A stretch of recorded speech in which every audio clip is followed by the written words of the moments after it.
থেকে চলে যাবো। কেন, তোর আবার কি হলো মা? আমাকে আর এরকম একদম ভালো লাগছে না। আমার সমস্ত বান্ধবীরা প্রতিদিন কলেজ শেষে রেস্টুরেন্টে খেতে যায়, আর আমাকে দাও কত না 200 টাকা। আমার যে গাড়ি ভাড়াতেই খরচ হয়ে যায়।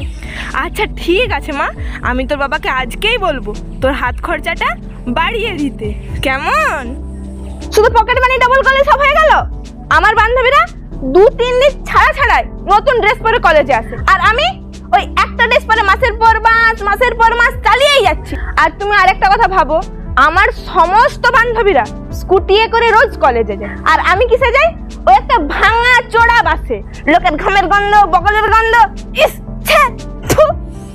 আচ্ছা আচ্ছা বাবা, ঠিক আছে, 1 সপ্তাহের মধ্যে তোর বাবাকে বলে একটা নতুন স্কুটি কিনে দেওয়ার ব্যবস্থা করছি। ঠিক তো? আমার শোন না মা, চলো ঠিক আছে, টাটা, এখন আমি কলেজে যাই।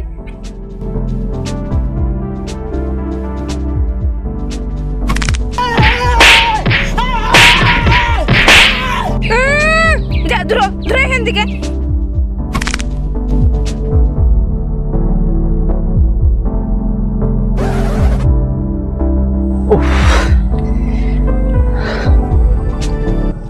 মা, ও মা, শুনতে পাচ্ছ না?